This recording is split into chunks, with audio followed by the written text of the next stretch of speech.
இந்த ஞாயிறை நாம் இறைவார்த்தை ஞாயிறு என கொண்டாடுகின்றோம். இறைவார்த்தையை நமது வாழ்வில் உணர்ந்து கொண்டு அதற்கு பதிலளிப்பது. இறைவார்த்தை மிகவும் சக்தி வாய்ந்தது. நமது வாழ்க்கையை மாற்றி அமைத்து நம்மை கடவுளின் மக்களாக ஒன்றிணைக்கும் மாபெரும் திறன் கொண்டது. இந்த திருவழிபாட்டில் பங்கெடுக்க வந்திருக்கும் நாம் நமது மனங்களை, இதயங்களை, செவிகளை திறப்போம். இறைவார்த்தையை கேட்போம். செவி கொடுக்கும் சமுதாயமாக மாறுவோம்.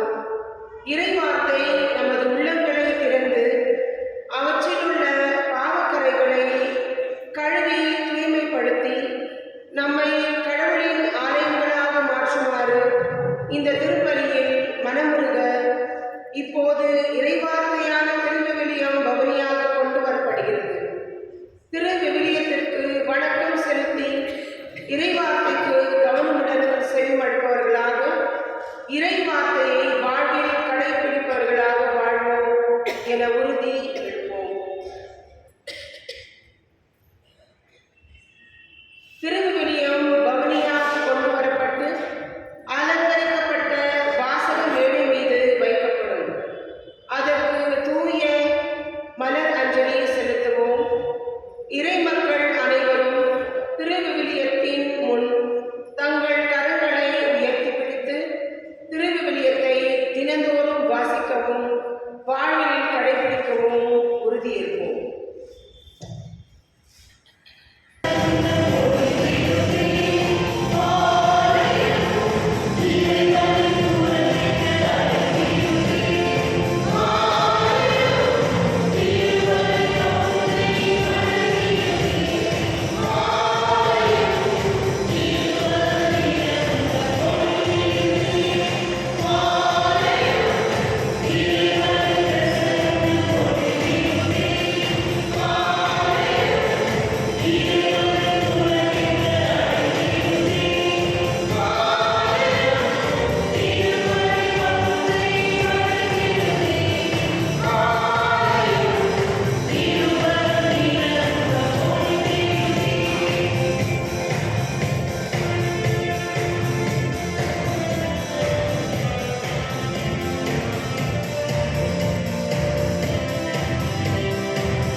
வசந்தி மற்றும் ஜெனிஃபர் ஆரன் அவருடைய பிறந்தநாள் 18th பர்த்டே இருக்காங்க.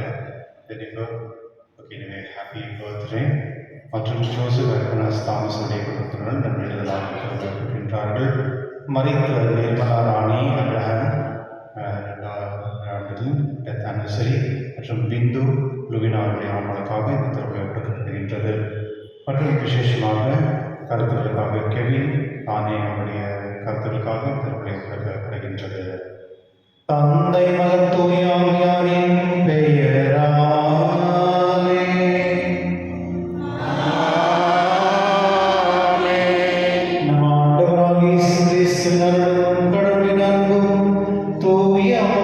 நட்புறவும் உங்கள் அனைவரோடும் இருப்பதாக.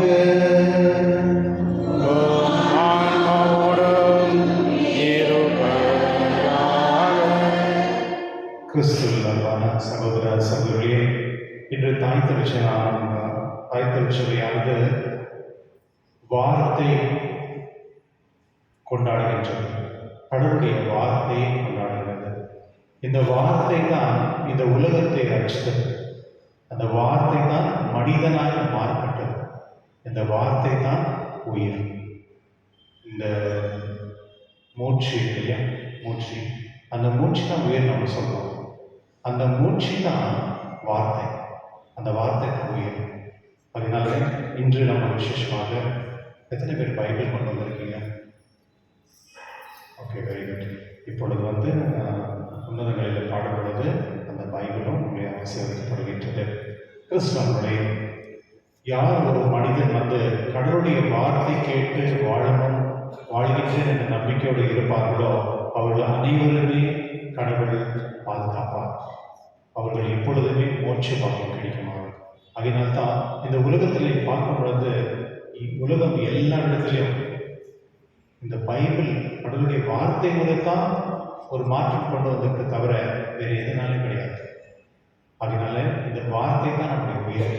இந்த வார்த்தை நீங்கள் கடைப்பிடித்து நீங்கள் உங்கள் வாழ்க்கையில் நீங்கள் அதை அனுபவிக்கும் பொழுது நீங்கள் உண்மையிலேயே ஆசீர்வதிக்கப்பட்டவர்களாக மாறி உங்களுடைய குடும்பத்தில் எப்பொழுதுமே கடவுளுடைய பரிசுத்தோடு நீங்கள் அன்புக்கும் பாசத்துக்கும் விசுவாசத்துக்கும் நீங்கள் எப்பொழுதுமே ஒரு ஒற்றுமையோடு நீங்கள் இருக்க முடியும். அதுதான் கடவுள் கொடுத்திருக்க ஆசீர்வாதம். அதனால இன்று நம்முடைய பாவங்களை ஏற்று மனவருந்தி நம்முடைய கடவுளுக்கு வார்த்தை நமக்கு எப்பொழுதுமே உயிர் கொடுக்கக்கூடிய சக்தியாக மாற வேண்டும் என்ற இந்த திருவிழில் மன்றாடி நாம் எப்பொழுதுமே இந்த கடவுளுடைய வார்த்தையை சிவிக்கும், அதாவது அதை ஏற்றுக்கொண்டு தன்னுடைய வாழ்க்கை நடைமுறையில் கொண்டு வரும்படி தேவைக்கு வரம் தரும்படி ஆண்டவர்கள் நாம் ஜெபிப்போம். எல்லாம் உள்ள இறைவனும் சகோதர சகோதரிகளும் நான் பாவியை ஏற்றுக்கொள்கிறேன். ஏனெனில் சிந்தனையாலும் சொல்லாலும் செய்தால் கடமையை தவிரால் பாவம் பல செய்தேன். என் பாவமே என் பாவமே என் பெரும் பாவமே.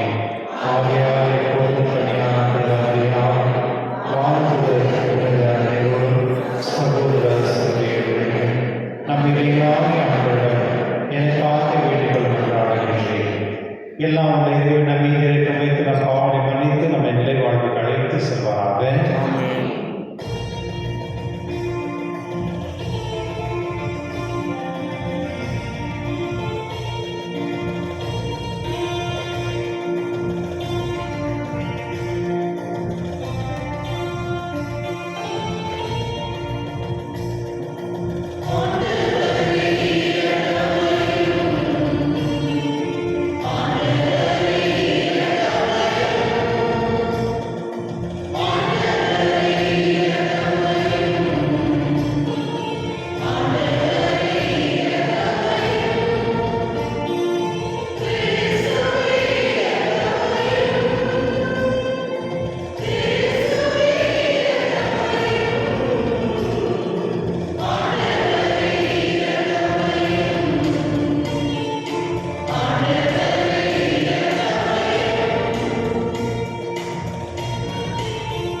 என்றென்றும் எல்லாம் இறைவா, எங்கள் செயல்களை உமது திருவுளத்திற்கு ஏற்ப நெறிப்படுத்தி அருளும்.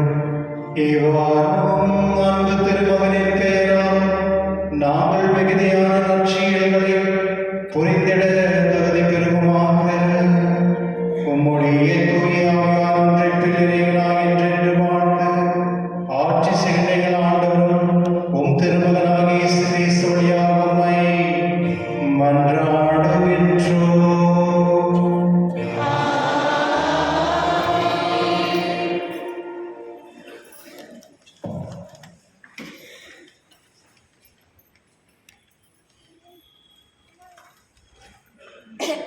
முதல் வாசகம்.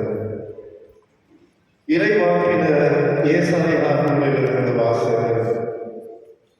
முற்காலத்தில் செபுலோன் நாட்டையும் நப்தாலி நாட்டையும் ஆண்டவர் அவமதிப்புக்கு உட்படுத்தினார். பிற்காலத்திலோ பெருங்கடல் வழிப்பகுதி, யோர்தானுக்கு அப்பால் உள்ள நிலப்பரப்பு, பிற இனத்தார் வாழும் கலிலேயா நாடு ஆகிய பகுதிகளுக்கு மேன்மை வர செய்வார். காரிருளில் நடந்து வந்த மக்கள் பேரொழியை கண்டார்கள். சாவின் நிழல் சூழ்ந்துள்ள நாட்டில் குடியிருப்போர் மேல் சுடரொளி உதித்துள்ளது. ஆண்டவரே, அந்த இனத்தாரை பல்கி பெருக செய்தீர்.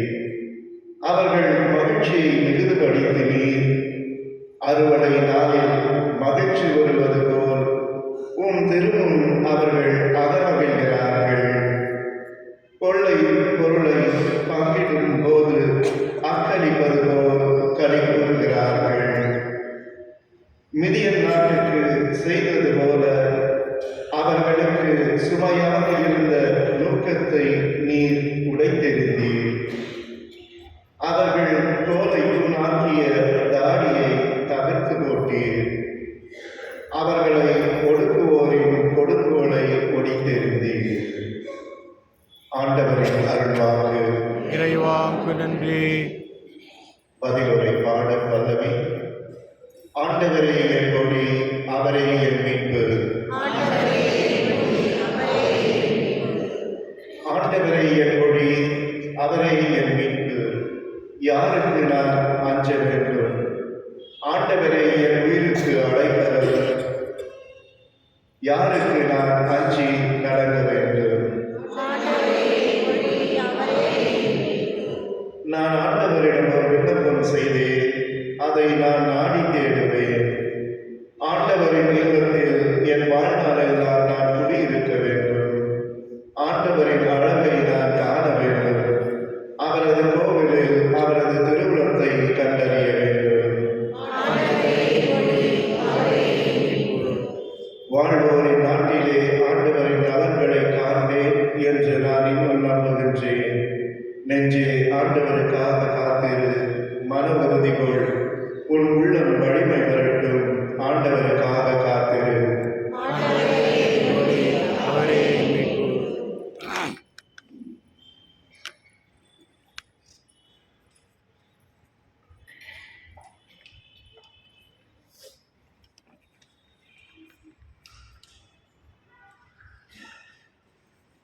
திருத்தூதர் பவுல் கொரிந்தியருக்கு எழுதிய முதல் திருமுகத்திலிருந்து வாசகம். சகோதர சகோதரிகளே, நம் ஆண்டவர் இயேசு கிறிஸ்துவின் பெயரால் நான் உங்களை கெஞ்சி கேட்டுக்கொள்வது இதுவே: நீங்கள் ஒத்தை கருத்துடையவர்களாய் இருங்கள். உங்களிடையே பிளவுகள் வேண்டாம். ஒரே மனமும் ஒரே நோக்கமும் கொண்டிருங்கள். என் அன்பர்களே, உங்களிடையே சண்டை சச்சரவுகள் இருப்பதாக குலோயி வீட்டார் எனக்கு தெரிவித்துள்ளனர். நான் இதை சொல்ல காரணம், உங்களுள் ஒவ்வொருவரும் நான் பவுலை சார்ந்துள்ளேன் என்றோ, நான் அப்போலோவை சார்ந்துள்ளேன் என்றோ, நான் கேபாவை சார்ந்துள்ளேன் என்றோ, நான் கிறிஸ்துவை சார்ந்துள்ளேன் என்றோ சொல்லிக் கொள்கிறீர்களாம். கிறிஸ்து இப்படி பிளவுபட்டுள்ளாரா? அல்லது பவுலா உங்களுக்காக சிலுவையில் அறையப்பட்டார்? அல்லது பவுலின் பெயரினால் நீங்கள் திருமுழுக்கு பெற்றுக்கொண்டீர்கள்? திருமுழுக்கு கொடுப்பதற்கு அல்ல, நற்செய்தியை அறிவிக்கவே கிறிஸ்து என்னை அனுப்பினார். மனித ஞானத்தின் அடிப்படையில்லா சொற்களில் இந்நற்செய்தியை அறிவித்தலாகாது. அவ்வாறு அறிவித்தால் கிறிஸ்துவின் சிலுவை பொருளற்று போய்விடும். இது ஆண்டவரின் அருள்வாக்கு. இறைவாக்கு நன்றி.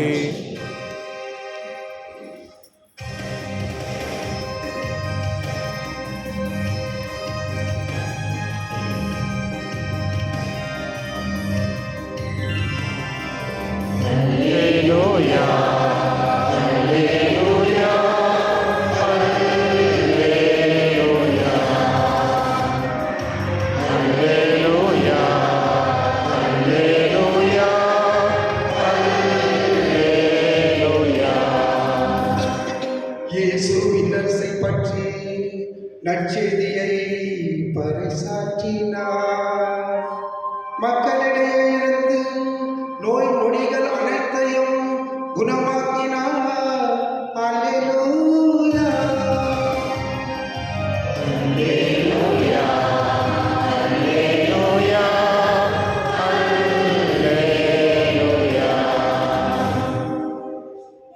நாங்கள்லாம் பைபிள் இருக்கோம். இந்த மத்தேயு நற்செய்திங்க, மத்தேயு நற்செய்தி, நியூ டெஸ்டிமெண்ட், புதிய ஏற்பாட்டில்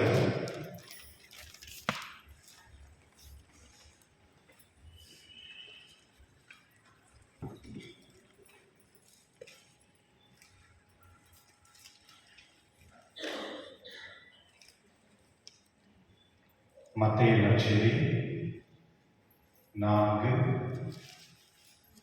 4th chapter 12 23.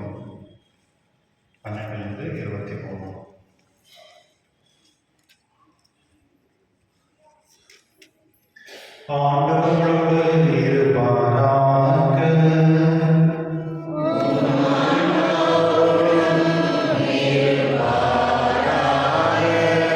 புனித மத்தேயு எழுதிய நற்செய்தியிலிருந்து வாசகம்.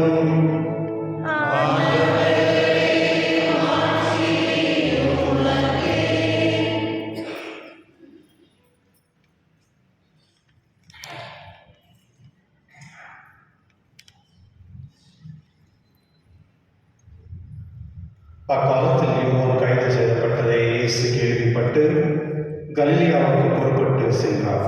அவர் நாசரேத்தை விட்டு அகன்று ஜெபிலோன், நப்தாலி ஆகிய இடங்களின் எல்லையில் கடலோரமாய் அமைந்திருந்த கர்பானுக்கும் சென்று கூடியிருந்தார்.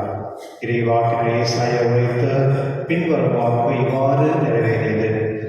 ஜெபிலோன் நாடே, நப்தாலி நாடே, பெருங்கடல் வழிய பகுதியே, யோர்தானுக்கு அப்புள்ள நீல பரப்பை, பிற இனத்தவரும் வாழும் கலிலேயா பகுதியே, கரிதுருளில் இருந்த மக்கள் பேரொளியை கண்டார்கள். சாவின் நிழலில் சூழ்ந்த நாட்டில் கூடியிருப்போர் மேல் சுடரொளியை உதித்துள்ளது. அது முதல் இயேசு மனமாறுங்கள், ஏனெனில் விண்ணரசு நெருங்கி வந்துவிட்டது என பறைசாற்ற தொடங்கினார். இயேசு கலிலேயா கடலோரமாய் நடக்கும்போது சகோதரர் இருவரை கண்டார். ஒருவர் பேதுரு எனப்படும் சீமோன், மற்றவர் அவர் சகோதரனான ஆந்திரேயா. மீனவரான அவ்விருவரும் கடலில் வலை வீசிக் கொண்டிருந்தனர். இயேசு அவர்களை பார்த்து, என் பின்னே வாருங்கள், நான் உங்களை மனிதரை பிடிப்புக்கார ஆக்குவேன் என்றார்.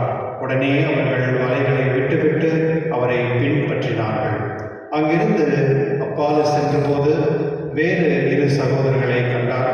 அவர்கள் ஜெபிதியாவின் மகன் யோகோவும் அவர்கள் சகோதரனான யோவானும் ஆவார். அவர்கள் தங்கள் தந்தை ஜெபிதியாவுடன் படகில் வலைகளை பழுந்து பார்த்து கொண்டிருந்தார்கள். இயேசு அவர்களையும் அழைத்தார். உடனே அவர்கள் தங்கள் படகையும் தந்தையும் விட்டுவிட்டு அவரை பின்பற்றினார்கள். அவர் கலிலேயா பகுதியில் முழுவதும் சுற்றி வந்தார். அவருடைய தொழுகை கூடங்களில் கற்பித்தார். விண்ணரசு பற்றிய நற்செய்தியை பறைசாற்றினார். மக்களிடையே இருந்த நோய் நொடிகள் அனைத்தும் நித்தியம் குணமாக்கினார்.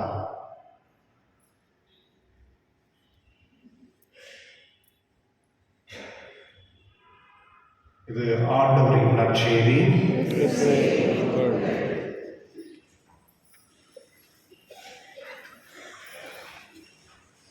கிறிஸ்துவில் நம்ம சகோதரர்களே, போன வாரம் நம்ம அதை அனௌன்ஸ் பண்ணோம். நீங்கள் உங்கள் வீட்டில் இருக்க பைபிளெல்லாம் கொண்டு வாங்க அப்படின்னு. சிலர் கொண்டு வந்துருக்குங்க, சில பேர் மறந்துருப்பீங்க. அது நேற்று ஒருத்தர் எனக்கு சொன்னாங்க, அதை வாட்ஸ்அப்பில் மெசேஜ் அனுப்பிச்சிருக்கு எல்லாருக்கும், எல்லாம் கொண்டு வர்றாங்க அப்படின்னு. நான் நம்பலை. காரணம் என்ன அப்படின்னா, எவ்வளோ பேருக்கு வந்தது உண்மையிலே அந்த திருச்சபைக்கு வரும் பொழுது நீங்கள் என்ன கொண்டு போகிறீங்க அப்படின்னு தெரிஞ்சுக்கிறதுக்காக தான் நம்ம மறுபடியும் வாட்ஸ்அப் அனுப்பலை. ஆனால் இருந்தாலும் பெரும்பாலும் நீங்கள் வந்து கொண்டு வந்திருக்கீங்க. அது ஒரு பெரிய ஆசீர்வாதம். இந்த ஆசீர்வாதம் எப்பொழுதுமே உங்களுக்கு உங்கள் குடும்பத்தில் இருக்கட்டும். கிறிஸ்துவன்மார்களே, இந்த பைபிள் கொண்டு வந்திருக்கீங்களே, அந்த ஃபஸ்ட்டு பைபிள் எடுத்திங்கன்னா ஒரு இண்டெக்ஸ் ஒன்று வரும். அது பைபிளில் இருக்க எவ்வளோ புக்குகள் இருக்குது யாரும் படிச்சிருக்கீங்களா? இதுவரை எத்தனை பேர் வந்து பைபிள் ஃபுல்லாக கம்ப்ளீட் பண்ணியிருக்கீங்க? கைடுக்கு பார்ப்போம். 1 2 பேர் 3 பாருங்களேன், வெறும் 3 பேர் தான். நீங்கள் 3 4 பேர் மொத்தம் இங்கே வந்து இருப்பீங்க. அட்லீஸ்ட் ஒரு 250 300 பேர் மேலே இருக்கலாம். அதில் வெறும் 3 பேர் தான் நம்ம பைபிளை கொண்டு வந்து கம்ப்ளீட் பண்ணியிருக்கோம். கிறிஸ்துவர்களே, எதுக்காக நீங்கள் வாழ்றீங்க? எதுக்காக நீங்கள் வாழ்றீங்க? உங்கள் வாழ்க்கையில் நீங்கள் என்ன அச்சீவ் பண்ணியிருக்கீங்க? கொஞ்சம் யோசித்து பாருங்க. நான் என்ன அச்சீவ் பண்ணியிருக்கேன்? என்ன சாதிச்சிருக்கேன் வாழ்க்கை? கொஞ்சம் யோசிச்சு பாருங்க. கண்ணு மூடி யோசித்து பாருங்க. நான் என்ன அச்சீவ் பண்ணியிருக்கேன்? கம்ப்ளீட்டாக 0 தானே. நான் ரொம்ப படிச்சுட்டுக்கிறேன். படிச்சுட்டு என்ன, நான் ரொம்ப நல்ல வேலையில் இருக்கிறேன். சரி, அதில் என்ன, எனக்கு பெரிய பங்களா இருக்கு, வீடு இருக்கு, நிறைய நாய்க்குட்டிகள்லாம் வச்சுருக்கிறேன் நான். சரி, அதில் என்ன, ஏதாவது பிரயோஜனம் இருக்கா? கிறிஸ்துவ கொஞ்சம் சிந்திச்சு பாருங்க. என்னுடைய வாழ்க்கை எது பிரயோஜனமாக இருக்கு? இந்த கேள்விக்கு பதில் வந்து நீங்கள் இப்போ கிடைக்காது. இதுக்கு நீங்கள் 30 வருஷம் இன்னும் நீங்கள் வெயிட் பண்ணலாம். அந்த காலம் தான் உங்களுக்கு பதில் சொல்லுங்கள். என்னுடைய வாழ்க்கையில் நான் என்ன அச்சீவ் பண்ணியிருக்கேன் அப்படின்னு கேள்வி கேட்டிங்கன்னா ஒரு 0 தான். இது நீங்கள் கேள்விப்பட்டிருக்கீங்க. மதர் தெரேசா வந்து ஆஸ்திரேலியாவில் ஒரு வீட்டுக்கு போனாங்க. அந்த வீடு எப்போதுமே கூட்டு போட்டி இருக்கும். அந்த வீட்டில் யாரும் போக மாட்டாங்க. ஒரு நாள் மதர் தெரேசா திடீர்னு அந்த வீட்டுக்கு போயிருக்காங்க. போயிட்டு அந்த வீட்டை ஓப்பன் பண்ணும் பொழுது ஃபுல்லாக இருட்டாக இருக்கு, கம்ப்ளீட்டாக இருக்கு. போகிறவங்க உள்ளே போயிட்டு ஒரு அம்மா உள்ளே இருக்கிறாங்க. அவங்க கேட்குறாங்க, என்னங்க எப்போதுமே கதவு சாதித்தான் இருக்கு, வெளிச்சம் கூட இல்லை. அவங்க சொல்கிறாங்களா, என்னை பார்க்குறது யாரும் வருதில்லை, என்னை பார்க்குறதுக்கு யாரும் இல்லை, என்னை நம்பியும் யாரும் இல்லை.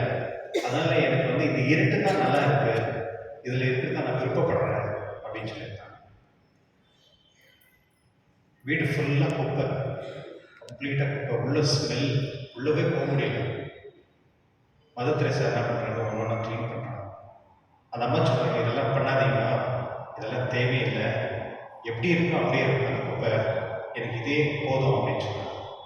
இருந்தாலும் மதர் தெரேசா வந்து அதெல்லாம் சுத்தம் பண்ணிவிட்டு ஒவ்வொன்றா க்ளீன் பண்ணிவிட்டு சுத்தம் ஃபுல்லாக கம்ப்ளீட் பண்ணி அந்த விண்டோவில் இருக்க ஸ்க்ரீனெல்லாம் எடுத்து கொஞ்சம் டோரெல்லாம் ஓப்பன் பண்ண பிறகு கொஞ்சம் வெளிச்சம்.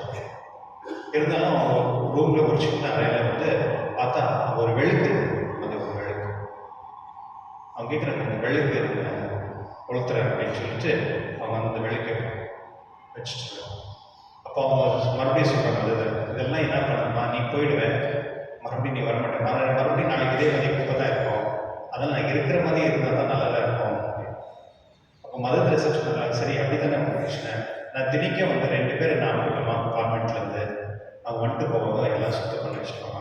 அதெல்லாம் சொன்னாங்க, சரி ஓகே உங்களுக்கு ஒரு பிரச்சனை பண்ணுங்க. மதர் தெரேசா வந்து திணிக்க வந்து அந்த வீட்டுக்கு 2 பேர் சிஸ்டத்தில் அமைச்சிருக்காங்க, தினந்தோறும் க்ளீன் பண்ணி சுத்தம் பண்ணி. இது போல் 2 வருஷம் எனக்கு 2 வருஷம் அவங்க தினிக்கும் போயிட்டு சுத்தம் பண்ணி அவங்களுக்கு ஒதுக்கிச்சு அவங்க பண்ணி அவங்க கொஞ்சம் சிக்காக இருந்திருக்காங்க. இந்த சிஸ்டருக்கு 2 பேர் வர்றதுனால அவங்க தினந்தோறும் கொஞ்சம் கொஞ்சம் அந்த ஒரு பாசிட்டிவ் மைண்டாக அவங்களையே திருத்தி கடைசியில் அந்த சிஸ்டருக்கு சொல்லியிருக்காங்க, இனிமேல் நீங்கள் வர வேண்டாம். ஏன்னா உங்கள் சிஸ்டர் அன்றைக்கி யாரோ ஒரு அம்மா வந்தாங்க, வயசானவங்க, அவங்க பற்ற வச்சு அந்த வெளிச்சம் வந்து அது எனக்குள்ளவும் இந்த வீட்டுக்கு வந்துச்சு. இனிமேல் என்கிட்ட இருட்டு கிடையாது, அதில் நீங்கள் வேற யாருன்னா இருட்டு வீட்டில் இருக்க போவோம், நான் அந்த ஒளியை நான் பார்த்துக்கிறேன் அப்படின்னு சொன்னாங்க. இன்னைக்கு எத்தனை பேர் வந்து வெளிச்சத்தில் வாழ்ந்துட்டு இருக்காங்க? நம்ம என்ன நினைக்கிறோம்னா, என்கிட்ட பணம் இருக்கு, பொருள் இருக்கு, அதுதான் வெளிச்சம் நினைச்சுட்டு. அது குப்பை, அது ஒரு குப்பை. உங்களுடைய மனசாட்சியும் உங்களுடைய இதயமும் இது 2 தான் கடவுளுடைய அர்ப்பணம். இந்த 2க்கும் ஒரு சம்பந்தம் இருக்கு, அதுதான் கடவுளுடைய வார்த்தை.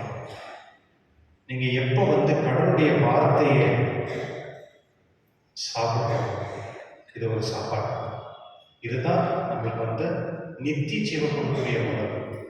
இந்த உணவு வந்து யார் டேஸ்ட் பண்றாங்களோ அவங்க தான் நித்திய ஜீவத்துக்கு உள்ளாகும்.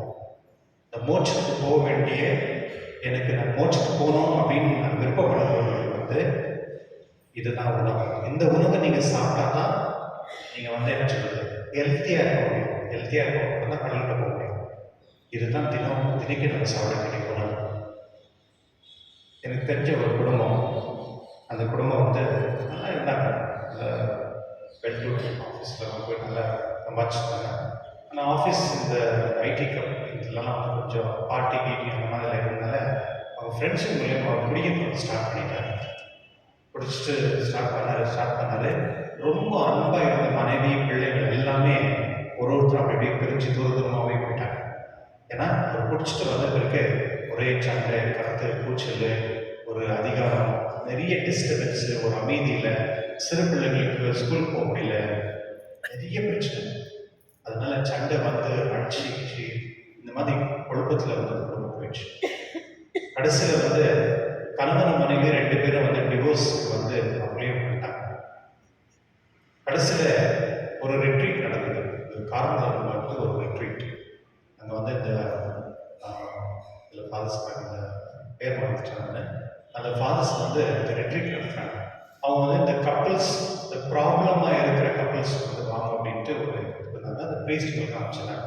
அதாவது நான் இந்த குடும்பத்தையும் நான் அனுப்பிச்சு கொடுத்தேன், போயிட்டு வாங்க, சும்மா ஒரு அதுக்கு ஒரு 1500 rupees பேமெண்ட் ஆச்சு. அந்த சர்ச்சில் சும்மா போயிட்டு வாங்க அப்படின்ட்டு நான் அவங்க என் மேலே ரொம்ப மதிப்பு வச்சுருந்தாங்க. நான் சொன்னதுனால அவங்களா விருப்பப்பட்டு போகல, நான் சொன்னதுனால சரி வேறு ஃபாதர் சொன்ன வழியில் அப்படின்றதுனால 2 பேர் போனாங்க. அந்த போயிட்டு வந்த பிறகு 3 நாள் தான் ரிட்ரீட்டு. போயிட்டு வந்த பிறகு ஏதோ ஒரு மாற்றம். எப்போதுமே கத்தி கூச்சல் போட்டிருந்த குடும்பம் வந்து ஒரு மாதிரி அமைதியாச்சு. யாரும் ஆர்கியூமெண்ட் பண்ணல, அவர் குடிச்சிட்டோம் அந்த நிலைக்கு வந்து அந்த அம்மா போயிட்டாங்க. அவருக்குள்ள ஒரு மாற்றம். என்ன என் லைஃப், நான் என்ன பண்ணிட்டு இருக்கேன், என் ஒய்ஃப் வந்து என்கிட்ட பேசுகிறத, என் குழந்தைகள் கிட்ட வர்றதுக்கு பயப்படுறாங்க. ஏற்கனவே பசங்களாம் சிகிச்சைலாம் நிறைய ப்ராப்ளம் க்ரியேட் பண்ணிருக்காரு. பசங்க வந்து இப்போ ஸ்கூலுக்கு காலேஜ் போகாமல் ஊர் சுற்றிக்கிறாங்க. ஃபுல்லாக டிசாஸ்டர். அன்னைக்கு வந்து அவருடைய சிந்தனையில வந்து அவர் என்னாச்சுல அவர் வாழ்க்கையில் பைபிள் எடுத்துருக்காரு. அவருக்கு எது படிக்கணும்னு தெரியல பைபிள். ஏன்னா இந்த ஓல்டு டெஸ்டமென்ட் நீங்கள் ஸ்டார்ட் பண்ணீங்கன்னா நிறைய குழப்பம், அதில் வந்து புரியுறதுக்கு கஷ்டம்தான். அப்போ மறுபடியும் எனக்கு ஃபோன் பண்ணி கேட்டேன், அதான் நான் பைபிள் ஸ்டார்ட் பண்ணியிருக்கேன் படிக்கிறதுக்கு, அது எப்படி பண்ணணும்னு தெரியல, எனக்கு கொஞ்சம் சொல்லுங்க. நான் சொன்னேன், சரி நீங்கள் வந்து அது சின்னதாக மார்க் நற்செய்தி ஸ்டார்ட் பண்ணுங்க. ஜஸ்ட் ஒரு நாளைக்கு 2 சாப்டர் படிக்க போதும், 2 சாப்டர் படிக்கலாம். படிச்சுட்டு பிறகு நீங்கள் வந்து ஒரு நோட் புக்கில் எழுதுங்க, உங்களுக்கு என்ன பிடிச்சது வார்த்தை எழுதுங்க ஒரு நோட்டில் அப்படின்னு ஆக்சுவலி நானும் வச்சுட்டேன். 4.5 மாதம் ஆகிட்டு அவர் அந்த நியூ டெஸ்ட்மெண்ட் ஃபுல்லாகவே படித்து ஃபுல்லாக இன்னொரு பைபிள் படிக்கிறேன். அந்த பாயிண்ட் ஷீட் எழுதி எவ்வளோ மாற்றம் அப்படின்னா, இன்னைக்கு அவர் இந்த குடிக்காரங்கெல்லாம் இருக்கிறாங்கல்ல, அவங்களுக்கெல்லாம் போய் கிளாஸ் எடுக்கிறார், கடவுளுடைய வார்த்தையை போதிக்கிறார். இதுதான் வெளிச்சம். நம்ம கோயிலுக்கு எதுக்கு வரோம்? கொஞ்சம் ஃபேஷன் ஷோ, சில நேரத்தில் ஃபேஷன் ஷோ, நம்ம வர்றது, நம்ம ப்ரெஸ்டேஜ், நம்ம ட்ரெஸ்ஸு, நமக்கு இருக்க பொருட்கள், அதை காமிக்கிறதுக்காக நம்ம வரோம். நீங்கள் கோயிலுக்கு வரும்பொழுது, திருப்பதி திருச்சபையில் வரும்பொழுது உங்களுடைய இதயத்தை நீங்கள் கொண்டு வரணும். மற்றது எதுவுமே தேவை, எதுவுமே தேவை. உங்களுடைய பரிசுத்தமான இதயத்தை நீங்கள் கொண்டு வந்தீங்கன்னா கடவுளுடைய வார்த்தை மூலமாக உங்களுக்கு உயிர் கொடுப்பார். ஒரு முறை நீங்கள் திருப்பலிக்கு வரும் பொழுது நீங்கள் உயிரோடு, நீங்கள் அந்த எனர்ஜியோடு நீங்கள் போவீங்க.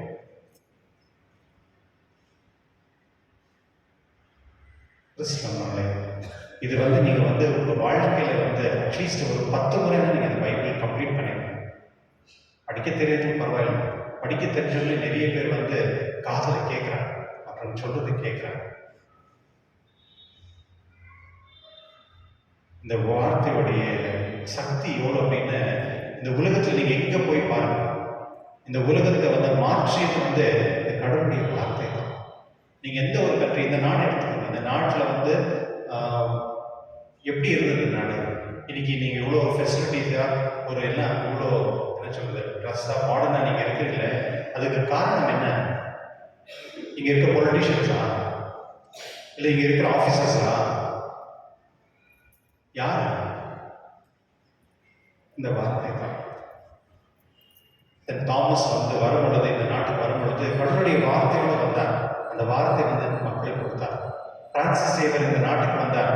அந்த வார்த்தையை மக்களுக்கு கொடுத்தார். இந்த வார்த்தை மூலமா தான், கடவுளுடைய வார்த்தை மூலம் மக்கள் தெரிந்து கொண்டார். யார் தெரிந்தார் அப்படின்னா, பாவத்தில் இருப்பவர்கள் தெரிந்தனார். வாழ்க்கையை தொழிச்சிட்டு இருப்பவங்களுக்கு இந்த வாழ்க்கையை ஒரு புது வாழ்க்கை தொடர்ந்தார். அதுதான் கிறிஸ்து வாழ்க்கை. ஆனால் நம்ம இப்போ கிறிஸ்டியன்ஸாக இருக்கிறோம், வாழ்க்கை தொலைச்சி கிறிஸ்டியன் ஆகிடும். ஒரு காலத்தில் கிறிஸ்டியன்ஸாக இருக்கல, வாழ்க்கைன்றது என்னன்னு தெரியாது. அவங்க கடவுளுடைய வார்த்தை கேட்டு கிறிஸ்தவோட மாறினாங்க, வெளிச்சத்தை கொண்டாங்க. ஆனால் நம்ம இப்போ வெளிச்சத்தில் இருக்கிறோம், ஆனால் இருட்டிலே வாழ்ந்துட்டு இருக்கோம். இதுதான் உண்மை. கிறிஸ்துவனுடைய கடவுளுடைய வார்த்தை அது ஒரு கத்தி மாதிரி. இன்று ஆண்டவர் இயேசு ஒரு 2-3 ஊருக்கு நான் போறாரு. அதாவது அந்த சமயத்தில் நசரேத்தை விட்டு ஆண்டவர் செபுலோன், நப்தாலி இடங்களுக்கு வெளியில் கடலோரமாய் அமர்ந்திருந்த கர்மானுக்கு சென்றார் அப்படின்னு சொல்லுது. எங்கெல்லாம் ஆண்டவர் அந்த இடத்துல கால் வச்சாரோ அது ஒளியா மாறும். ஏனெனில் இஸ்ரேல் நாட்டில் இந்த 3 இடம் எப்போதுமே அழிக்கப்பட்டது. இந்த வாருக்கு வரும் பொழுது, இப்போ நம்ம இந்தியாவுக்கு வரணும்னா இந்தியா கேட்ட 2 இருக்கு. ஒன்று பாம்பே மூலியமா, இன்னொன்று குஜராத் மூலியமா இந்தியா உள்ள வரலாம். எப்போ பார்த்தாலுமே இந்த ட்ரக்ஸ் ஸ்மக்லிங் எல்லாம் நடக்கிறது இந்த 2 இடத்துல தான். ஜனங்க அந்த தீவிரவாதிகள் அப்படி உள்ள வருவாங்க.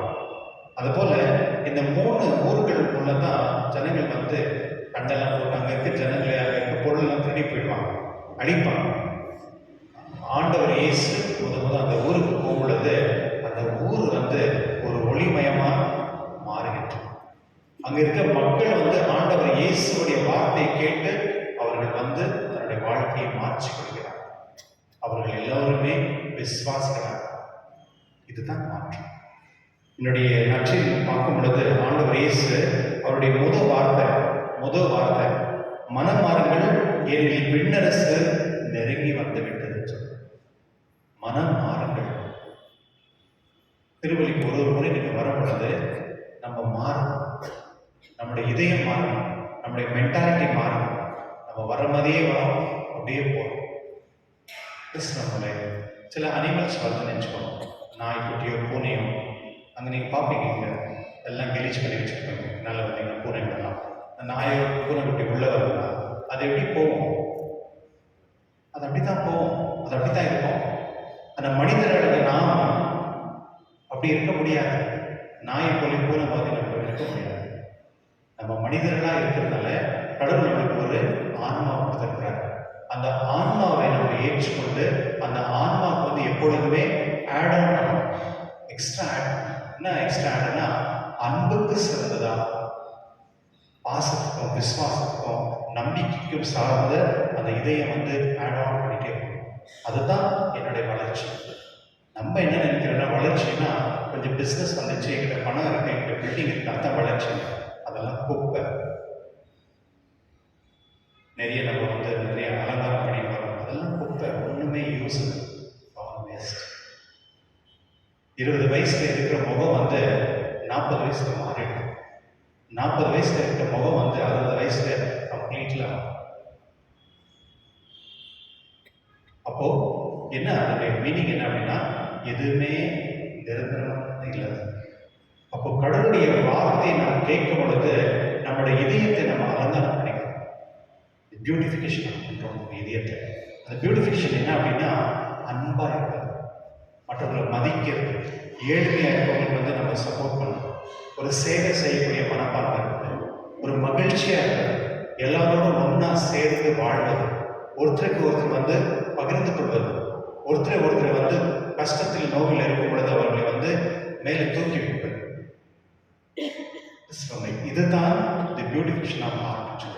இதுதான் கடவுளுடைய இதயம். ஏன் வந்து இங்கே இதயம் வந்து 2 இதயம் வந்து பார்த்துருக்கீங்களா? ஒன்று லெஃப்ட்ல, இன்னொன்று ரைட்ல. கவனிச்சிருக்கீங்களா? பார்த்துருக்கீங்களா? பார்க்கலையா? ரைட்ல இருந்து எங்கேயா பார்க்கணும், நடுவில் இருந்து தான் பார்க்கணும். இதயம் எப்போதும் நடுவில் இருக்கு. பாருங்க, மேலே 2 ஹார்ட் இருக்கு. ஜீசஸ் ஸ்டாச்சுல வந்து இங்கே லெஃப்ட்ல இருக்கு, மேலே இருக்க ஹார்ட் வந்து ரைட்ல இருக்கு. யாரும் என்ன கேட்டாங்க, அது 2 ஹார்ட் வேற வேற எதாவது மாற்றிருக்கோம். கடவுளுடைய ஹார்ட் எப்படி இருக்கு யாருக்கு தெரியும்? இந்த ஸ்டாச்சு பார்க்கும்போது உங்க போல இருக்கிற ஹார்ட், அதுக்கும் பியூரிஃபிகேஷன் வேணும். மேலே இருக்கிற ஹார்ட் வந்து அது ஸ்பெஷல் ஹார்ட். நம்ம ஹார்ட் வந்து கடவுளுடைய ஹார்ட் கிடையாது, அவர் தனி ஹார்ட். நீங்க யாரை வந்து ரிஜெக்ட் பண்றீங்களோ அவங்க தான் முக்கியமா இருப்பாங்க அந்த ஹார்ட். கரெக்டா? நம்ம யாரை வேண்டாம்னு சொல்றோமோ அவங்க வந்து கடவுளுக்கு ரொம்ப பிடிச்சவங்க. இதுதான் மாற்றம். கிறிஸ்துவனுடைய இந்த பைபிளில் வந்து மொத்தம் ஓல்ட் டெஸ்ட்மெண்ட்ல வந்து 46 புக்ஸ் இருக்கு. ப்ளஸ் நியூ டெஸ்ட்மெண்ட் வந்து 27 புக்ஸ் இருக்கு. அது எப்படி பிரிச்சிருக்காங்க அப்படின்னா பென்டெடியூக் அப்படின்னு சொல்லுவாங்க. 5 புத்தகங்கள். அது வந்து மோசே இருக்கும் பொழுது எழுதுறது 5 புத்தகங்கள். அது வந்து இஸ்ரேலுடைய இந்த பிகினிங்லேருந்து அவனுடைய ஹிஸ்ட்ரி தொடர்ந்து முன்னே இருந்த அதாயிட்டு பிறகு ஹிஸ்ட்ரி அப்படின்னு தொடங்குது, சரித்திரம் ஒன்று தொடங்குது. அதாயிட்டு பிறகு விஸ்டம் அண்ட் பொயிட்ரி அப்படின்னு இந்த சாங்ஸ் அதெல்லாம் இருக்கும். அதாயிட்டு பிறகு ப்ராஃபஸி, இறைவாக்கினர்கள். அது வந்து ஒரு 18 இறைவாக்கினர்கள் இருக்கு. அப்போ நியூ டெஸ்ட்மெண்ட்ல வந்து 4 காஸ்பிள் இருக்கு. அதாயிட்டு மறுபடியும் ஒரு ஹிஸ்ட்ரி வரும், ஆக்ட்ஸ் ஆஃப் அப்போஸ்டல்ஸ் வரும். அதாயிட்டு லெட்டர்ஸ் வரும். இந்த பவுல் வந்து நிறைய கடிதம் மூலியமாக எழுதியிருக்கிறார். அது எல்லாமே நெக்ஸ்ட் வந்து கேத்தலிக் லெட்டர்ஸ் அப்படின்னு, அதாவது திருச்சபை மூலியமா லெட்டர்ஸ் இவ்வளோ இருக்கு. இப்போ வந்து நம்ம இதெல்லாம் தெரிஞ்சுக்கணும் அப்படின்னு ஒன்றும் இல்லை, ஆனால் தெரிஞ்சுக்கிட்டா நல்லது தான். நம்ம பைபிள் வந்து என்ன இருக்கு தெரிஞ்சுக்க நல்லது. இன்னைக்குலேருந்து நீங்கள் வந்து இப்படி செய்யலாம். பைபிள் வந்து இன்னைக்கு வந்து ஒரு காஸ்பிள் நீங்கள் எடுத்துக்கலாம். இப்போ மேத்யூ நீங்கள் எடுத்தீங்கன்னா 2 சாப்டர் நீங்கள் படிச்சலாம். உங்களுக்கு டைம் வச்சுன்னா 3-4 கூட படிக்கலாம். படிக்கும் பொழுது ஒரு நோட் புக் எழுதிட்டு அதில் வந்து ஒரு பாயிண்ட் எழுதிக்கணும். ஒன்று ஏதாவது உங்களுக்கு பிடிச்சது. இப்போ ஃபார் எக்ஸாம்பிள் வந்து மனம் மாறுங்கள். மனம் மாறுங்கள் 2 வார்த்தை ஆயிடுச்சு. மாறுங்கள் அப்படிங்கிற ஒரு வார்த்தை நீங்கள் எழுதிக்கலாம். இல்லை வந்து மனிதரை பிடிப்பு, மனிதர், எது உங்களுக்கு வார்த்தை பிடிச்சிருக்கோ அதை நீங்கள் எழுதுங்க. 10 பாயிண்ட்ஸ் ஒரு சாப்டர். இது நீங்கள் ஒரு மாதம் நீங்கள் செஞ்சுட்டு பிறகு நீங்கள் போயிட்டு மறுபடியும் படிச்சுக்கலாம். உங்களுக்கு அதில் கிடைக்கக்கூடிய ஒரு சந்தோஷமும் அதில் கிடைக்கக்கூடிய ஒரு ஞானம் வந்து உங்களை வந்து ஒரு மாற்றம் கொண்டு வரும். இப்போ வந்து மேரேஜ் வரவங்களுக்கு வந்து கம்பல்சரி 3 மாதம் நாங்கள் கூப்பிட்டுருக்கோம். அவங்களுக்கு என்ன பண்ணணும் தெரியுமா? சிம்பிள் தான். ஓல்ட் டெஸ்ட்மெண்ட்டில் வந்து ஜெனசிஸ் இருக்குல்ல, அந்த 50 சாப்டர் அவங்க படிக்கணும். அப்போ நியூ டெஸ்ட்மெண்ட்டில் ஏதாவது ஒரு காஸ்பிள் அவங்க சூஸ் பண்ணிக்கலாம். இந்த 2 வந்து அவங்க 50 நாள் கம்ப்ளீட் பண்ணணும். 2 சாப்டர் படிச்சுட்டு அந்த பாயிண்ட்ஸ் எடுக்கணும்.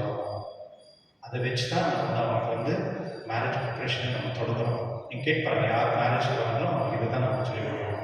ஒரு மாதம் கம்ப்ளீட்டாக கிறிஸ்துவர்களே, கடவுளுடைய வார்த்தை தான் உங்களுக்கு வழிகாட்டும் தவிர வேறு எதுவுமே இந்த உலகத்தில் உங்களுக்கு வழிகாட்டாது. கடவுளுடைய வார்த்தை மட்டுமே அது ஒளியை கொண்டு வர தவிர அது உங்களுக்கு எப்போதுமே இருட்டில் கொண்டு போகவே போகாது. அதனால ஒளியில் வாழக்கூடிய மக்களாக நம்ம மாற வேண்டும்.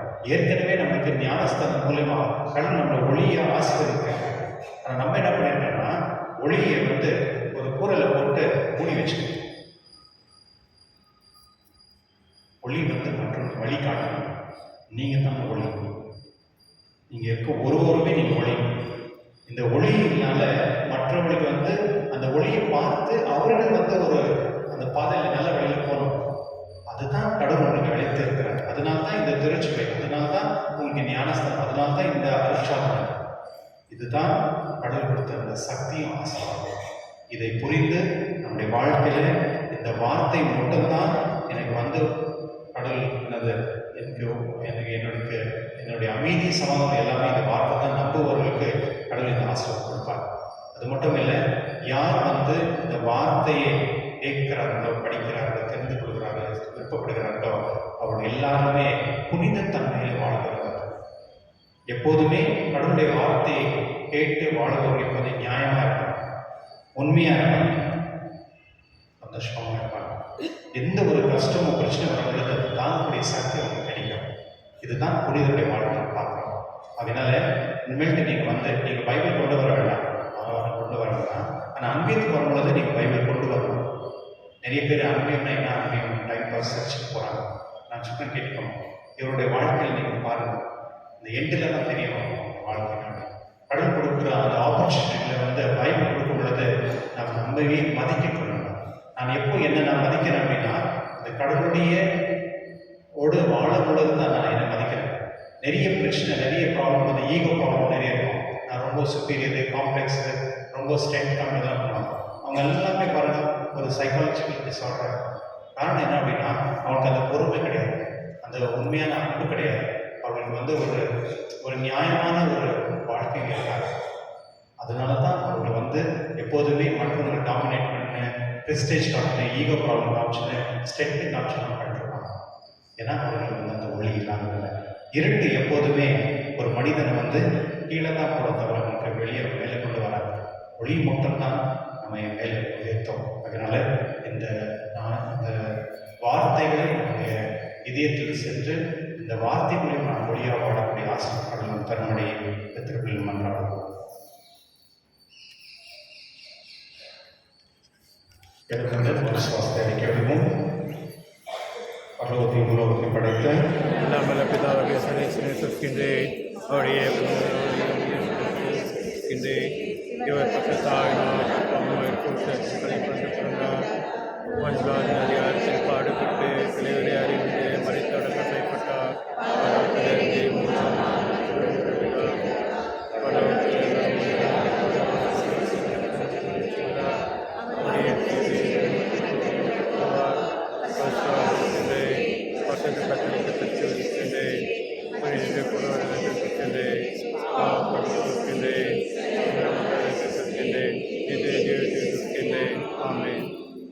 அன்பான சகோதர சகோதரிகளே, நாம் இறைவனின் பிற செயல்களை நினைவு கூர்ந்து இங்கு ஒன்றாய் கூடியிருக்கின்றோம். நம் வேண்டுதல்களை தயவாக கேட்டு நம் கருட ஆண்டவருக்கு நாம் செபிப்போம்.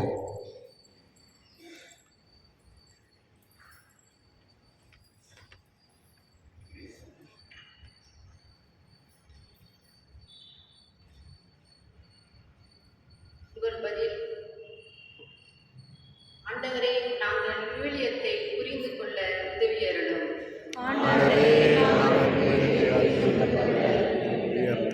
எங்கள்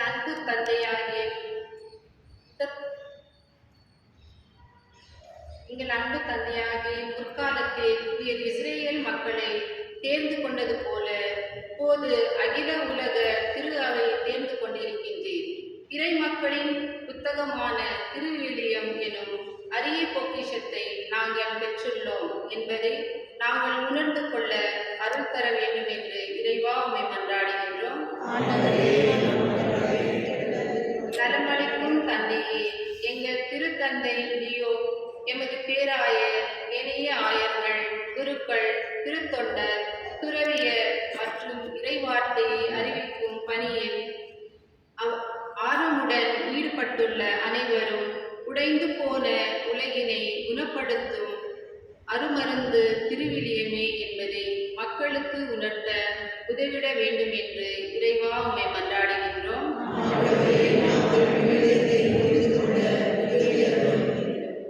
எங்கள் தலைவரான தந்தையை தேசிய, பிராந்திய, மறைமாவட்ட திருவிலிய ஆணையங்கள் தங்களிடம் ஒப்படைக்கப்பட்டுள்ள பொறுப்பை சரிவர உணர்ந்தவர்களாக திருவிலியம் எனும் அரிய பொக்கிஷத்தை மக்களுக்கு உணர்த்தும் பணியில் அயராது உழைத்திட வேண்டும் என்று இறைவா உம்மை மன்றாடுகின்றோம்.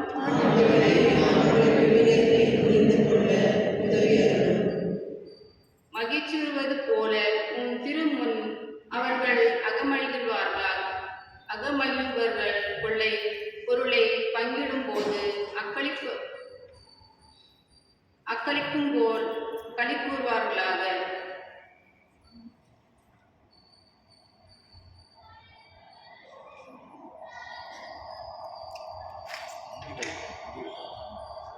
எங்களின் நிறைவான இறைவா, இங்கு கூடி வந்திருக்கும் அனைவருக்காக வேண்டுகின்றோம். நாங்கள் திருவிலியம் எனும் அரிய பொக்கிஷத்தை அறிந்து கொள்ளவும், அதை வாசித்து மனதில் இருத்தி தியானித்து எங்கள் அன்றாட வாழ்வில் தவறாமல் கடைபிடித்து வாழவும் வர வேண்டும் என்று இறைவா உம்மை மன்றாடுகின்றோம்.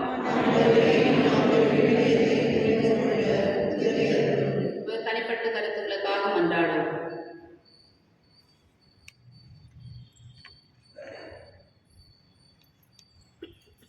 எங்கள் அனைவரின் அரும்பெரும் செல்வமான இறைவா, நாங்கள் பெற்றுக்கொண்ட இறை வார்த்தையை எங்கள் இதயத்தின் அருகில் வைத்து வாசித்து தியானித்து தவறாமல் எங்கள் வாழ்வில் கடைபிடிக்க உதவியருளும். எங்கள் ஆண்டவராகிய கிறிஸ்து வழியாக உம்மை மன்றாடுகின்றோம்.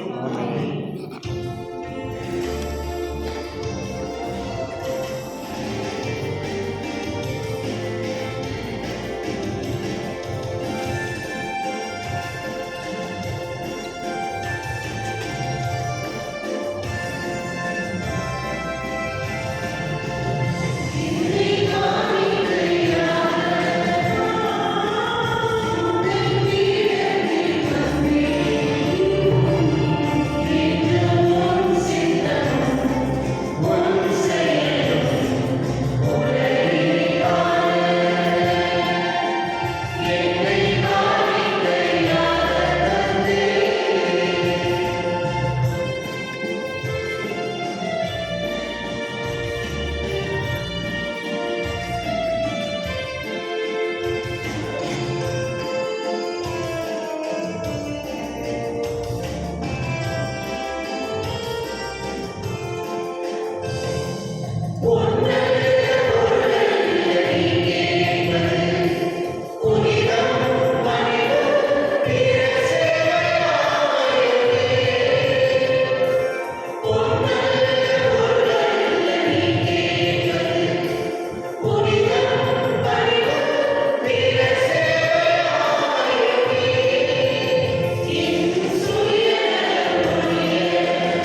மீட்புக்காகவும் ஆட்சிக்காகவும் நமது நன்மைக்காகவும் புனித திருவயனத்து நலனுக்காகவும் உமது கையில் இருந்தவரை ஏற்றுக்கொள்வாராக.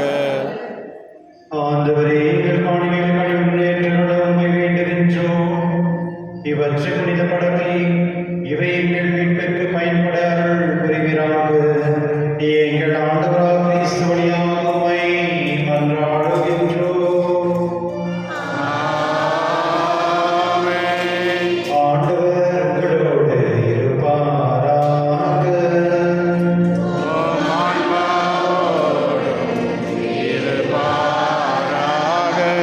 இது எங்களை மேலே எழுப்புங்கள்.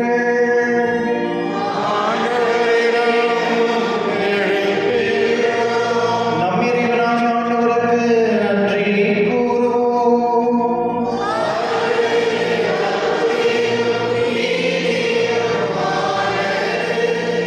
ஆண்டவரே, காலத்தில் புகழ்ந்தே என்பது எல்லாவற்றுக்கும் மேலான எங்கள் பாஸ்கவை கிறிஸ்து பலியான சிறப்பு நாளில் உம்மை இன்னும் மிகுதியாக வாழ்த்து போற்றுவது மெய்யாகவே தகுதியும் நீதியுமாகும், எங்கள் கடமையும் மீட்புக்குரிய செயலுமாகும்.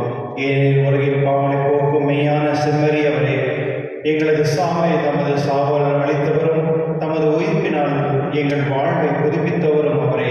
ஆகவே பாஸ்க மகிழ்ச்சி பொங்கல் உலக மாந்தர் அனைவரும் அக்களிக்கின்றனர். அவ்வாறே ஆற்றல் விக்கிருக்கும் அதிகாரம் கொண்ட தூதர்களும் உமது மாட்சியை புகழ்ந்து பாடி முடிவின்றி சொல்வதாவது: தூயவர் தூயவர் தூயவர் வான்படைகளின் கடவுளாம் ஆண்டவர், உமது மாட்சியால் நிறைந்துள்ளன. ஆண்டவர் பெயரால் வருகின்றவர் ஆசீர் பெற்றவர், உன்னதங்களிலே ஒசானா.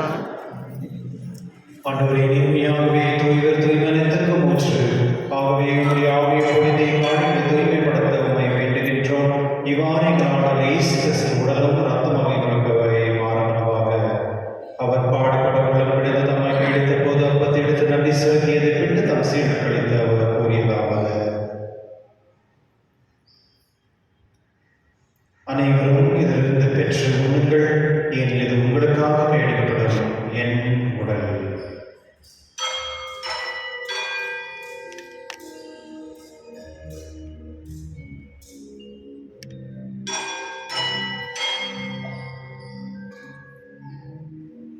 அவனமே விருந்தி அருந்தி பின் கிண்ணத்தை எடுத்து மீண்டும் உனக்கு நன்றி கூறி தம் சீடு கழித்தவர் கூறியதாக: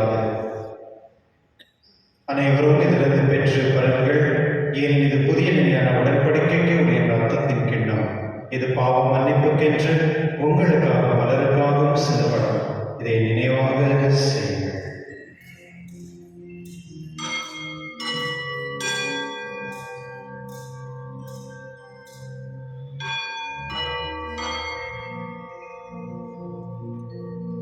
நம்பிக்கையின் மறைபொருள்.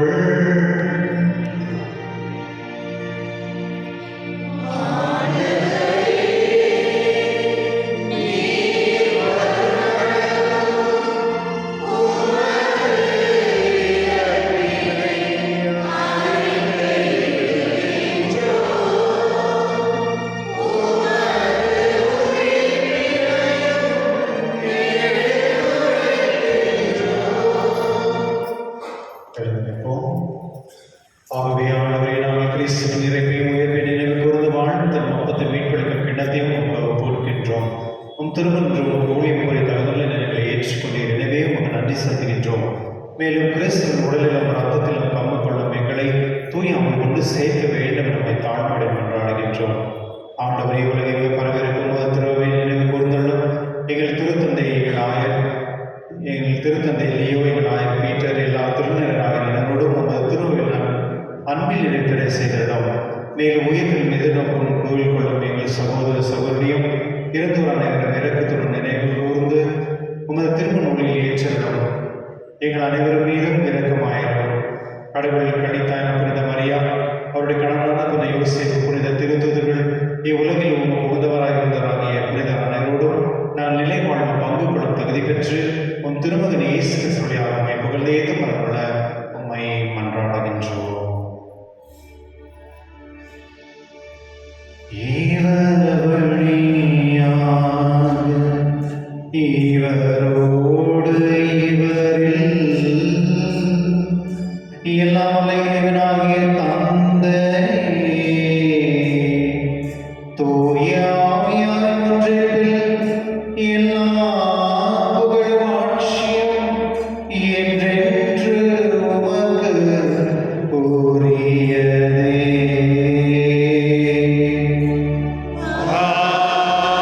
ஆமென். ஆமென். ஆமென்.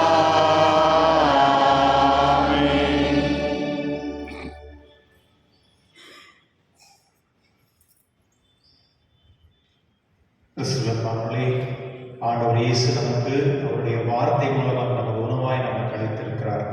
அவருடைய வார்த்தை தான் நமக்கு உயிர். அந்த உயிரை எப்பொழுதுமே நம்மோடு இருக்கக்கூடிய அந்த ஆசீர்வாதம் பெற்றுக்கொள்ளும்படி ஆண்டவர்கள் அனைவரும் சேர்ந்து பாசத்திலும் அன்பிலும் அந்த விசுவாசம் ஜெபிப்போம். விண்ணுலகில் இருக்கிற எங்கள் தந்தையே, உமது பெயர் தூயதென போற்று வருக. உமது ஆட்சி வருக. உமது திருவுலாம் விண்ணுலகில் நிறைவேறுவது போல மண்ணுலகிலும் நிறைவேறுக. எங்கள் அன்றாட உணவை இன்று எங்களுக்கு தாரும்.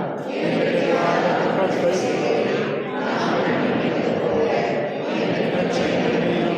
எங்களை சோதனைக்குட்படுத்தாதையும் தீமையிலிருந்து எங்களை விடுவித்தள்ளும்.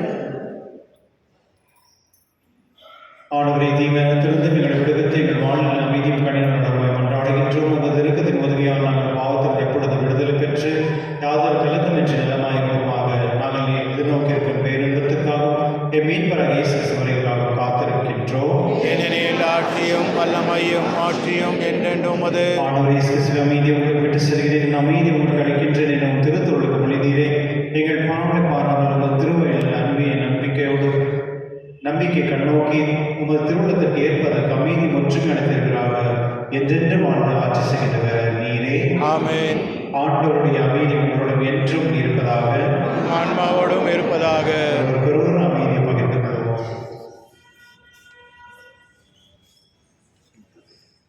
உலகின் பாவங்களை போக்கும் இறைவனின் இரக்கமே. உலகின் பாவங்களை போக்கும் இறைவனின் இரக்கமே.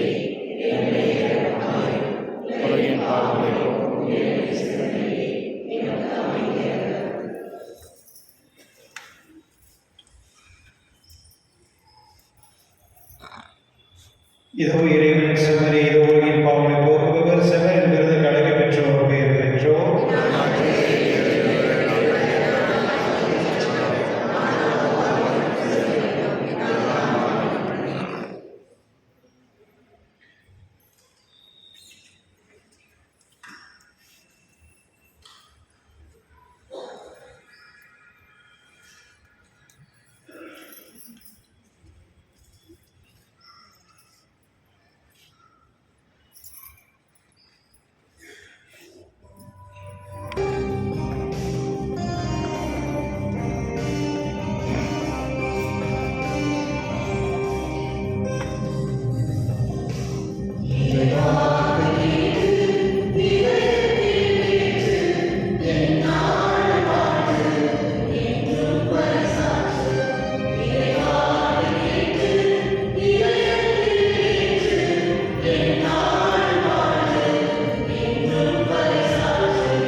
மன்றாடுவோமாக.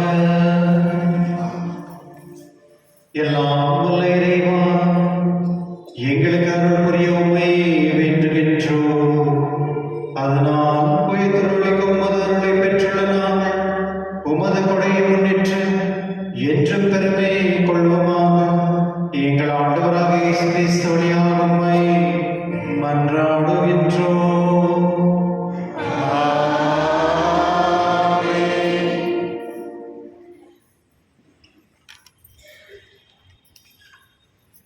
திருமண ஓலை நமது பங்கு தந்தை இதயராஜ், தாய் சுசீலா அவர்களுடைய மகன் அவினாஷ் அவர்களுக்கும், புனித ஜான் பால் பங்கு காணிக்கை ராஜன், தாய் ஷீலா அவர்களுடைய மகள் மோனிகா சீலாஸ் அவர்களுக்கும் திருமணம் நிச்சயிக்கப்பட்டிருக்கிறது.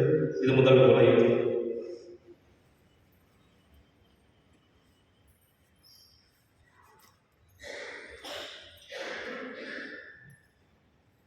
கிறிஸ்துவ தமிழை இன்று தாய் திருச்சிலிருந்து சாதாரண காலத்தில் 3ஆம் நாளாக கொண்டாடுகின்றது. விசேஷமாக போன வாரத்தினுடைய இந்த விழா பாரிஷ் டே, பங்கு திருவிழா இல்லை அன்பியன் திருவிழா அப்படின்னு சொல்லுவாங்க. இதுக்கு நிறைய பேர் நீங்கள் பார்ட்டிசிபேட் பண்ணது ஒரு பெரிய மகிழ்ச்சி. எப்படி இருந்தது? சரி. ஸோ இது ஒரு ஒற்றுமைக்கு ஒரு சாட்சி. அது பங்கில் நம்ம அனைவருமே ஒரே குடும்பமாக இருப்போம் அப்படின்னுடைய சாட்சி தான் அதனால இதுக்கு நிறைய பேர் நமக்கு உதவி செஞ்சுருக்காங்க. அதை நான் especially parish council members, sister Sylvia, sister Ali, ஷவரிலு, John Wilson, Mocharani, Satish, Mary Stella, Sheela, Nazareth, Anthony Santhosh, Arun, Louis Anto, Rani Prakash, Rajesh Vincent, Charles Pillai, Chella, Stella, Soni, Joseph, Rowena, Sudhan, Lilly, Robert, Vincent, Anthony, Bablu, Joel, Santiago, Lourdukumar, Bartholomew, ஏசி தாசி அவர்களுக்கு நான் நன்றி செலுத்துகின்றேன். ஃபைனான்ஸ் கம்பெனியிலிருக்கும் Patricks, George, Miss Sandra Sekar அவர்களுக்கும் என்னுடைய நன்றி. மற்றும் எஸ்எஸ்சி அனிமேட்டர்களான Saurimuthu, Satish, Mary Stella, Shaila, Nazareth, Arokiyadas, Mary Matthew, Valerian, Cicily Savio, Rani Prakash, Elizabeth, Rajesh Vincent, Wilson, Charlie, White, Amalraj, Soni, Francis, Charles, Stella, Joseph, Sujatha, Kanickaraj, Lilly, Mocharani, Jayaraj, Yesudas அனைவருக்கும் என்னுடைய வாழ்த்துக்களும் நன்றி. மற்றும் நம்முடைய யூத் எல்லா பிள்ளைகளுக்கும், வைசிஎஸ் அண்ட் வாலண்டியர்ஸ் அவர்களுக்கும் என்னுடைய நன்றி. இன்று அவருடைய வார்த்தை நாள். அதனால இன்னைக்கு அட்லீஸ்ட் வீட்டில் போயிட்டு குடும்பத்தில் எல்லாரும் ஒன்றா உட்கார்ந்து ஒரே ஒரு சின்ன ஒரே ஒரு பாசேஜ் இன்னைக்குடைய நற்செய்தி கூட நீங்கள் படிக்கலாம். ஜஸ்ட்டு உட்காந்து கேளுங்க, இது என்ன புரிஞ்சா, என்ன இன்னைக்கு பாதம் என்ன சொன்னாங்க, என்ன புரிஞ்சா அப்படின்னு குடும்பத்தோடு நீங்கள் உட்காந்து பண்ணும் பொழுது அது ஒரு ஆசீர்வாதமாக மாறும். ஞானத்தோடு வாழ்பவர்கள் தான் கிறிஸ்தவர்கள். அந்த ஞானம் தான் அந்த கடவுளுடைய வார்த்தை. அதனால வீட்டில் போய் அதை செய்யும்படி உங்களை கேட்டுக்கொள்கின்றேன். மற்றும் யூத் இன்னைக்கு சாயங்காலம் 5 மணிக்கு யூத் உங்களுக்கு ஒரு அடோரேஷன் அரேஞ்ச் பண்ணியிருக்காங்க. 1 hour இருக்கும். அதாயிரத்துக்கு திருப்பலி இருக்கும். அதில் உங்கள் பிள்ளைகளை இந்த மாதிரி ஒரு கடவுளுடைய ஆசிரியர் ஞானத்தை பெற்றுக்கொள்வதற்கு அனுப்பி வைங்க. அவர்கள் உண்மையாகவே உங்களுக்கு கடைசி காலத்தில் உங்களை பாதுகாப்பாங்க. ஏன்னா அந்த உணர்வு அவங்களுக்கு கடவுள் தருவார். மற்றும் இந்த கேட்டகிசம் பிள்ளைகள் 9:45 தான் தொடங்கும். அதில் நீங்கள் வரும்பொழுதே பசங்களை சாப்பாடு கொடுத்து கொண்டு வந்துடுங்க. 11 மணிக்கு திருப்பலி இருக்கும் விசேஷமாக. அதனால் பிள்ளைகளுக்கு ஞான சொல்லி அன்பர்கள். என்னுடைய விழாக்கள் செவ்வாய்க்கிழமை புனிதர்களான தீமோத்தி தைத்தூஸ் அவருடைய விழா, புதன்கிழமை சென்ட் தாமஸ் அக்வனஸ் மற்றும் சனிக்கிழமை சென்ட் ஜான் பாஸ் அவருடைய திருவிழா.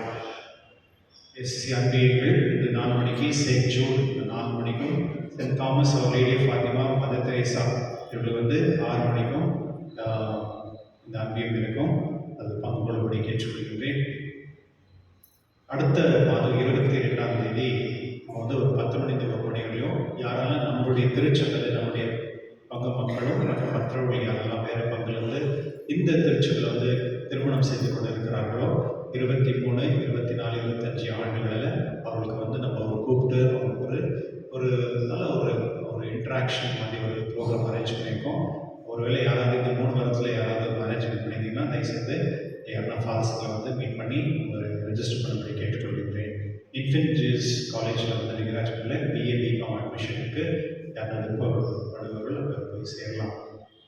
கடந்த வாரம் காணிக்கை மொத்தம் 45,630 ரூபா. அனைவருக்கும் நன்றி.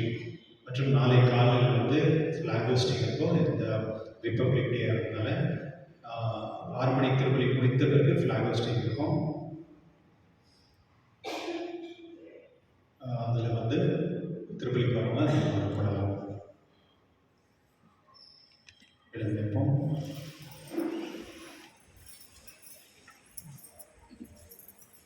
இன்னொரு முறை யாரெல்லாம் வந்து பைபிள் கொண்டு வந்திருக்கீங்களோ அவங்களுக்கு என்னுடைய மனமான வாழ்த்துக்கள் மற்றும் ஆசீர்வாதம். மறந்து போனவங்க பரவாயில்ல, அட்லீஸ்ட் இப்போ வீட்டுக்கு போயிட்டு பைபிளை கொஞ்சம் ஈரத்துணியில் போட்டு க்ளீன் பண்ண நிறைய டஸ்டெல்லாம் இருக்கும். அது உள்ள இருக்க பில்ஸ் எல்லாம் இருக்காது, கொஞ்சம் எடுத்துருக்கோம். அதெல்லாம் எடுத்துகிட்டு செப்பரேட்டாக வச்சுட்டு அது வந்து எப்போதுமே பைபிள் மேலே தான் வைக்கணும், கையில் வைக்கணும். பைபிள் மேலே எதுவுமே வைக்கக்கூடாது. சில பேர் நான் பார்க்குறேன் மொபைல் வைக்கிறது, அது மேலே இது வைக்கிறது, அதெல்லாம் செய்யக்கூடாது. கடவுளுடைய வார்த்தை அது உயிர் உள்ளது. அந்த உயிர் தான் உங்கள் உயிர். அந்த உயிரை நீங்கள் மதிச்சிங்கன்னா அந்த உயிர் வந்து உங்களை மதிக்கும். அதுதான் நம்மளுக்கு விண்ணகர சம்பவத்துக்கு என்ட்ரி ஆகும். அதனால் தயவுசெய்து வீட்டில் இருக்க ஒருத்தருக்கும் ஒரு பைபிள் வாங்கி கொடுங்க. நிறைய துணியெல்லாம் வாங்கி கொடுக்குறீங்களே, கோல்டு மோர்தம் இதெல்லாம் வாங்கி கொடுக்குறீங்களா, பைபிள் வாங்கி கொடுங்க. அது பைபிள் அவங்க படிக்கணும். இனிமேல் அட்லீஸ்ட் நான் சொல்லியிருக்கேன் 2 சாப்டர் படிச்சுட்டு இன்னும் ஒரு நோட் எடுக்கணும். அதை எடுத்துகிட்டு அதை பண்ணணும். ஓகே, ஆண்டவர்களோடு இருப்பாராக.